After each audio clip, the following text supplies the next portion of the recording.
할렐루야. 우리 옆에 계신 분들 인사 나눕니다. 사랑합니다. 축복합니다. 인사하시겠습니다.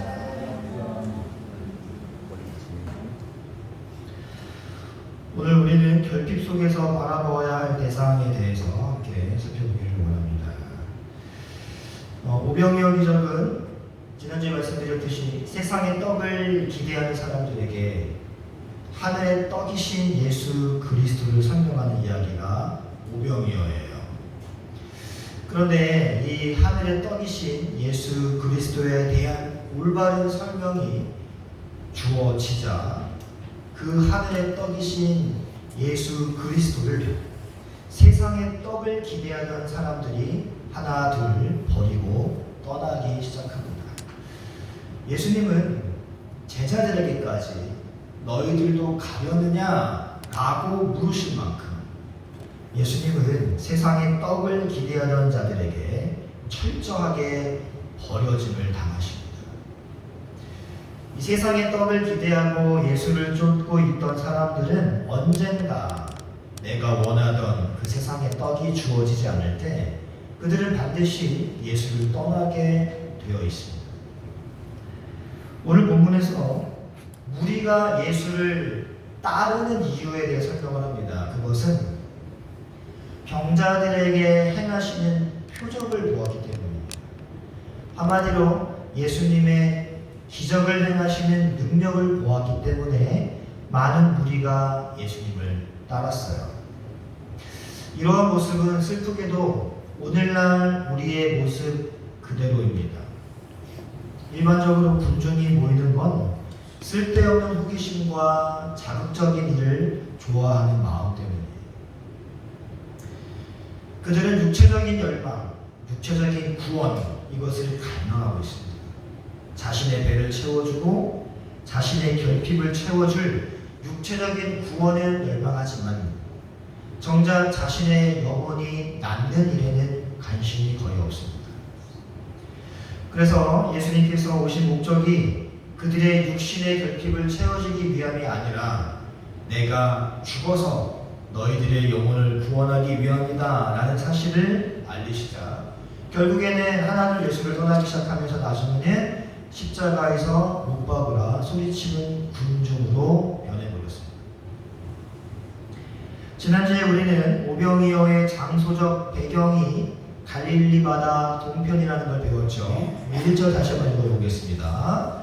시작. 그 후에 예수께서 디베레 갈릴리 바다 건너편으로 가시매. 자, 지금 예수님께서 오병이어의 기적을 베푸신 곳을 요한은 표기하지 않았지만 마태와 마가와 누가는 이렇게 표기합니다. 빈들. 헬라어로 에레모스입니다. 에레모스라는 단어는 광야라는 뜻이에요. 지금 복음서는요, 오병이어 사건을 바로 출애굽기 광야 만나 사건과 연결시키기 위해 에레모스, 빈들, 광야라는 무대 장치를 공이 두고 있습니다. 뿐만 아니라 이스라엘이 광야에서 만나로 시험을 받은 것과 마찬가지로 오늘 본문 오병이어 사건에서도 시험을 받는 두 사람이 등장을 해요. 바로 빌립과 안드레입니다. 먼저 빌립에 대해서 예수님이 어떻게 시험하시느냐면 5절과 6절을 함께 읽어보겠습니다. 시작. 예수께서 눈을 들어 큰 무리가 자제대로 오는 것을 보시고 빌립에게 이르시되 우리가 어디서 떡을 사서 이 사람들을 먹이겠냐 하시니 이렇게 말씀하시는 신이 어떻게 하시는지를 하시고 빌립을 시험하고자 하십니다. 네, 자 예수님께서 빌립에게 우리가 어디에서 떡을 사서 사람들에게 먹일 수 있을까라고 말씀을 하십니다. 이게 일종의 빌립을 시험하기 위한 질문이었다라는 거예요.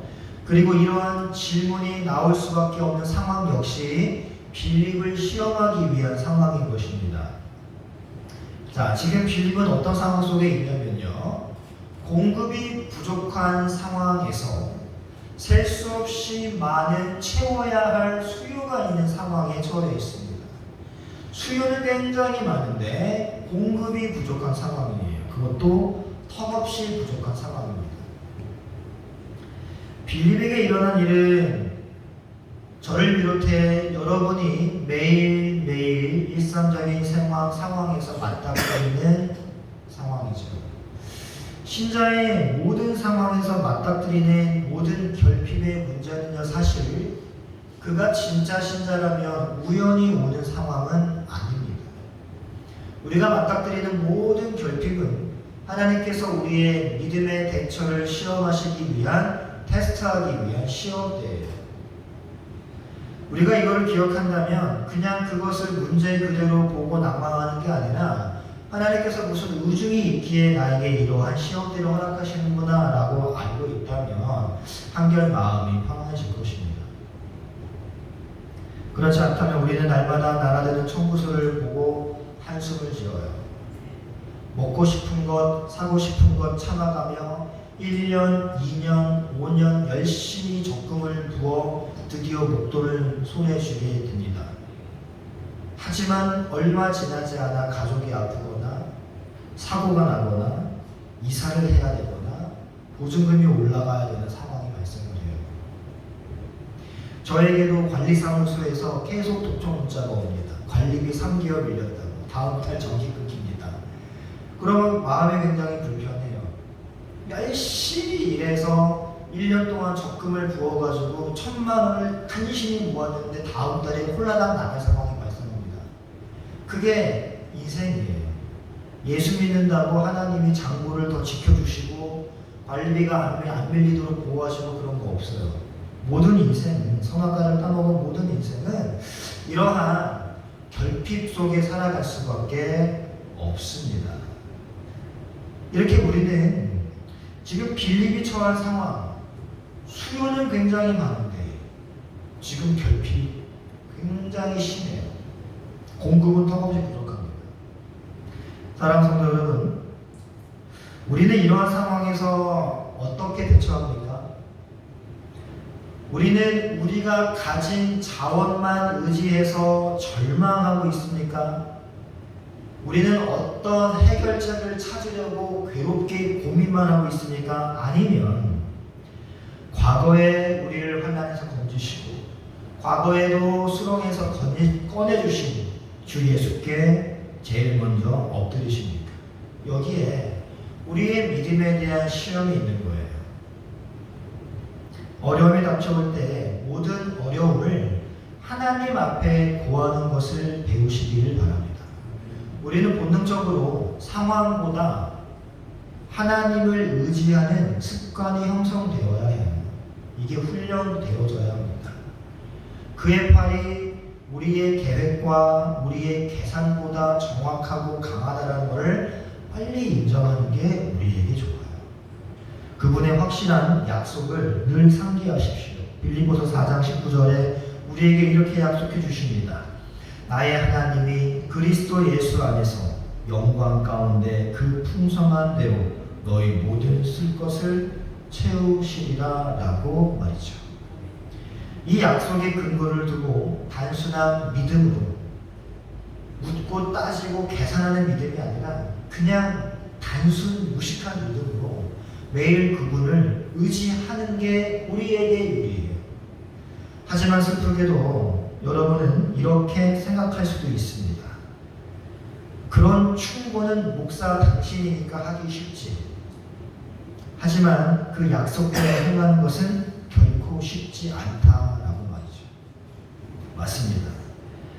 우리에게 주어진 그 약속을 믿고 그 약속에 근거하여 행하는 것 맞습니다. 쉽지 않아요. 결코 쉬운 일이 아니에요. 그래서 우리에게는 누군가의 도움이 필요합니다.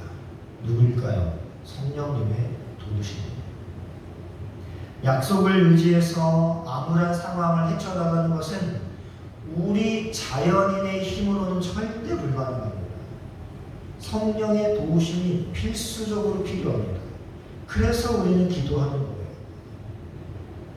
우리가 결핍과 암울한 상황 속에서 기도하면 성령님께서 우리에게 파라클레이토스 하십니다. 곁에서 잠잠히 속삭여 주세요.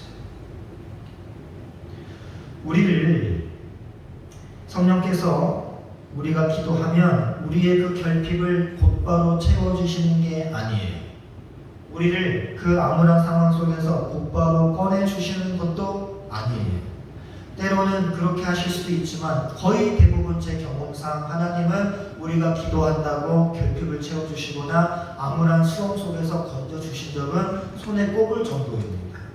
거의 기도하면 상황은 그대로예요. 하나님이 우리의 결핍을 채우실 수도 있고 안 채우실 수도 있습니다. 우리를 암울한 수렁 속에서 꺼내실 수도 있고 안 꺼내실 수도 있어요. 그것은 하나님의 주권에 속한 일이기에 우리가 확답할 수 없습니다. 그러나 확실한 것, 우리가 기도하고 성령님의 곁에서 잠잠히 속삭이시는 그 내면의 깊은 음성을 들은 자라면 마음속에서 이러한 선포가 퍼져나올 것입니다. 내 영혼아, 네가 어찌하여 낙심하며 어찌하여 내 속에서 불안해하는가. 너는 하나님께 소망을 두라. 그가 나타나 도우심으로 말미암아 내 하나님을 영원히 찬송하리로다. 기도를 하고 성령님의 도우심을 받은 자와 기도하지 않고 그냥 내 가진 자원만 보고 한탄하며 이 자원 가지고 어떻게 해결할까 계산만 하는 자의 차이는 내면에 이 울림이 있느냐 없느냐입니다. 내 영혼아 두려워하지 마라. 하나님만 바라라 라는 그 울림이 있느냐 없느냐를 가지고 성령께서 속삭여 주신 자냐 아니면 내가 머리만 굴린 자냐가 구분되는 것이죠. 그렇다면 여러분, 빌립에게서 우리의 모습을 한번 찾아보겠습니다. 다시 한번 요한복음 6장 7절을 살펴볼게요. 함께 읽어보겠습니다. 시작. 빌립이 대답하되 각 사람으로 조금씩 받게 할지라도 200배란의 영광이 넘쳐나리 가리이다. 여러분, 먼저 빌립의 대답에서 우리가 알 수 있는 건 뭐예요?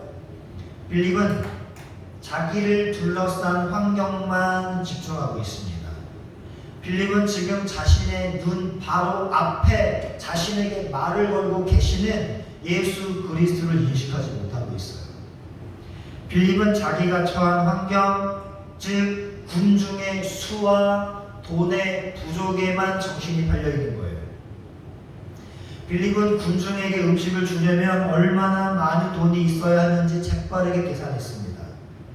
빌립은 바로 앞에 계신 나의 구주이신 예수 그리스도를 염두에 두지 않고 나를 둘러싼 환경의 요소만 고려하고 계산한 거예요. 그리고 빌립의 계산의 결론은 무한하신 능력이시요 은혜이신 그분의 면전 앞에서 조금씩 받게 할지라도 200데나리온의 떡이 부족하다라는 결론을 내뱉고야 말았습니다.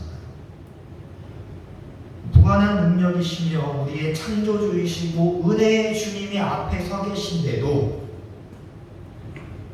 빌립은 그러한 결론을 내린 거예요. 창조주 하나님 앞에서 여러분, 인간의 얄팍한 계산이 무슨 의미가 있습니까? 사랑하는 성도 여러분, 우리가 이 세상에 태어나서 지금까지 이 세상의 여정을 걸어올 때 그 걸음마다 주님께서 지탱해 주신 손이 있었기에 가능했음을 기억하십니까? 지금까지 단 한순간이라도 하나님의 그 손이 잠시라도 우리가 침 삼킬 그 순간, 짧은 순간이라도 우리를 받쳐주지 아니하셨다면 우리는 낙덩이처럼 저 큰 바닷속으로 가라앉아 버렸을 인생입니다.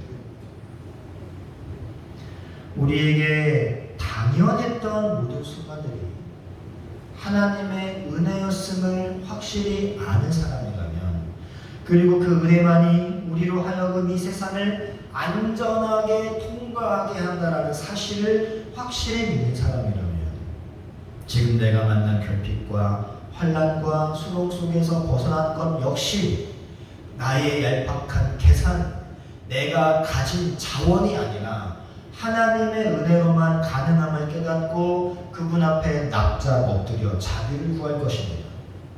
이게 기도하는 자와 기도하지 않는 자의 차이예요. 하지만 여러분, 빌립뿐만 아니라 예수님의 제자 중에 안드레 역시 바로 앞에 계신 예수 그리스도를 염두에 두지 않고 자기가 가진 자원과 자기가 가진 능력과 이런 것만 가지고 재빠르게 계산하며 예수님 앞에 대답을 합니다. 8절에서 9절 읽어보겠습니다. 시작. 제자 중 하나 곧 시몬 베드로의 형제 안드레가 예수께 여짜오되 여기 하나 아이가 있어 보리떡 5개와 물고기 2마리를 가지고 있나이다. 그러나 그것이 이 많은 사람에게 얼마나 되겠사옵나이까. 자, 빌립은 재정의 부족을 가지고 고민합니다. 안드레는 지금 자신이 가지고 있는 자원을 가지고 고민을 하는 거예요. 여러분, 하나님의 아들이 함께 계신데 많은 사람이 무슨 문제가 된단 말이에요. 안드레 역시 예수가 아닌 문제와 상황만 바라보니 소망 없는 계산만 하는 겁니다. 이게 우리의 모습 아니에요. 신앙생활 한다 하면서 전능하신 하나님이 지금 내 안에 거하고 계시고 내 인생을 이끌고 계시는데 우리는 우리가 가진 결핍만 바라보며 한숨 짓고 이게 채워지기만 바라보며 원망할 때가 얼마나 많이 있습니까? 사랑하는 성도 여러분, 부디 하나님께 시선을 고정시키시기를 축복합니다. 그러면 여러분, 공경은 공경 그대로 있겠지만 나를 괴롭히지 못해요. 하지만 여러분이 공경에만 눈을 돌려 내 곁에 서 계신 예수 그리스도를 바라보지 못하는 비참에 빠진다면 그 순간 예수께서 옆에서 계시고 성령께서 나에게 속삭이심에도 불구하고 인식하지 못하는 아무 비참함에 빠지게 될 것입니다. 그렇다면 여러분, 우리와 빌립과 안드레와 달리 예수님은 어떠한 자세를 취하고 계실까요? 6장 5절을 함께 다시 읽어봅니다. 시작. 예수께서 눈을 들어 큰 무리가 자기에게로 오는 것을 보시고 빌립에게 이르시되 우리가 어디서 떡을 사서 이 사람을 먹이겠느냐 하시니. 자, 보십시오. 예수님께서 하신 말씀 속에 주어를 한번 찾아보세요. 주어, 우리입니다. 우리가 어디서 떡을 사서 이 사람들을 먹일까? 입니다. 주어가 우리예요. 지금 빌립과 안드레는 예수를 제쳐놓고 계산만 하기 바빴는데 예수님은 빌립과 안드레와 우리 모두와 함께 이 상황을 헤쳐나가고 싶은 거예요. 예수님이 말씀하신 문제 해결의 주체는 우리입니다. 예수님께서 빌립과 함께 이 문제의 해결을 하고 싶은 거예요.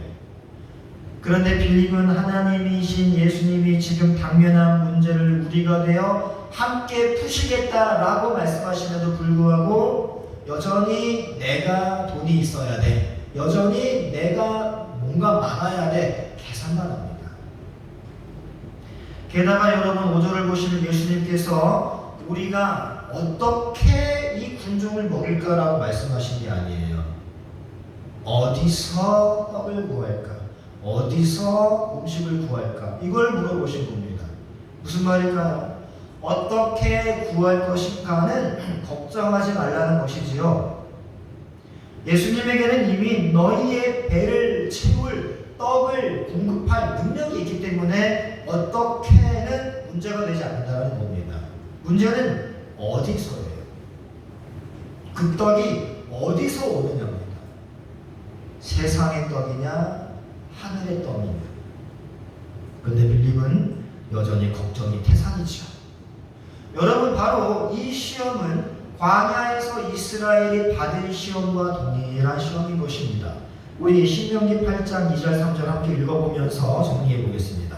시작. 내 하나님 여호와께서 이 40년 동안에 내게 광야길을 걷게 하신 것을 기억하라. 이는 너를 낮추시며 너를 시험하사 내 마음이 어떠한지 그 명령을 지키는지 지키지 않을지 알려 하시니라.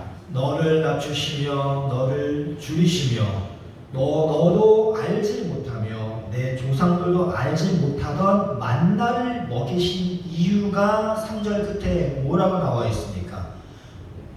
여호와의 입에서 나오는 모든 말씀으로 사는 줄을 네가 알게 하려 함이라. 사람이 떡만 가지고 사는 게 아니라 하나님의 말씀을 통하여 살아간다는 것을 알게 하시기 위한 시험이 만나 시험이에요. 자, 하나님께서 이스라엘에게 만나를 주신 것이 떡으로 사는 게 아니라 말씀으로 사는 걸 깨닫게 하시기 위한 시험이라고 하시죠.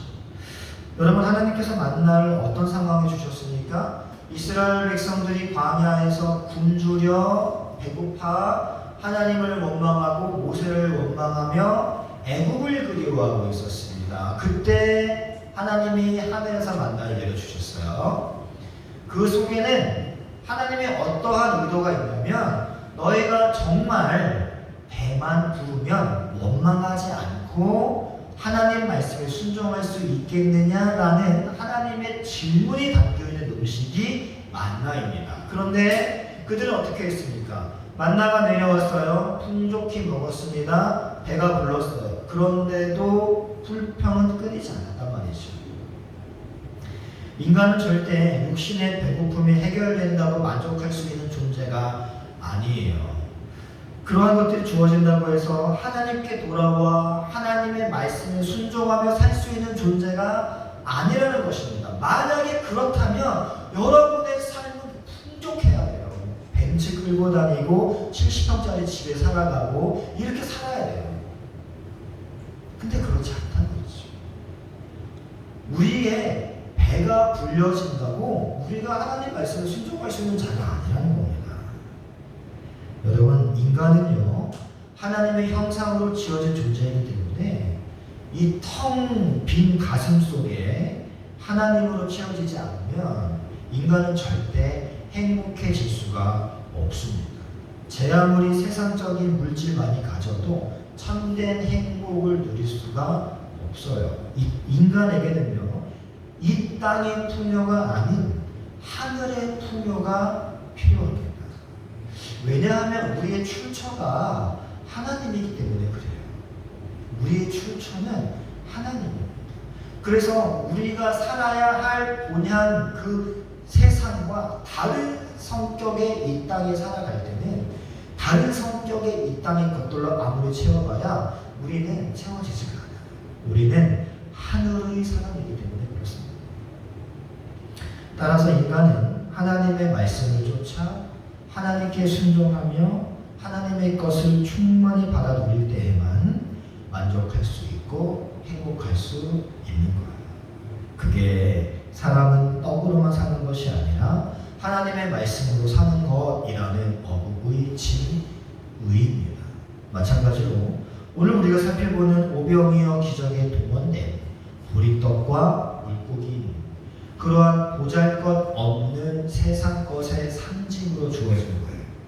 여러분, 당시 보리는요 짐승이나 가축의 먹이로 쓰이던 보잘것없음의 상징이던 곡식이에요. 한마디로 보리떡은 신약의 만나인 것입니다. 근데 그 보리떡이 예수님의 손에 착 들려졌고 그리고는 제자들을 주셨습니다. 제자들이 그 떡을 나누어 줬어요.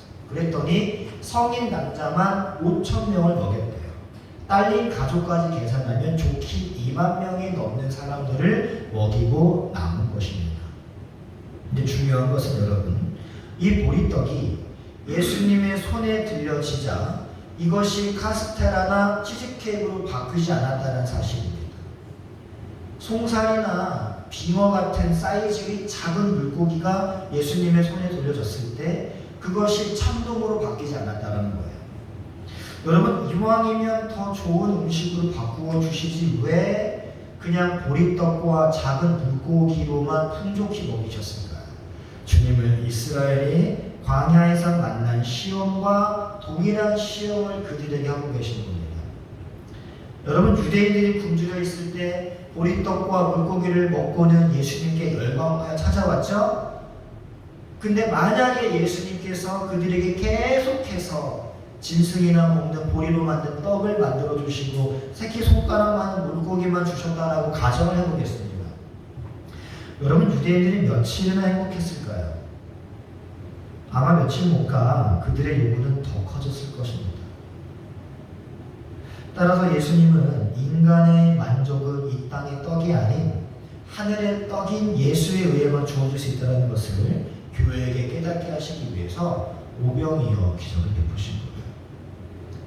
이 세상의 그 어떠한 풍요도 보잘것없는 보리떡과 작은 물고기에 불과하다는 것을 또한 암시하는 겁니다.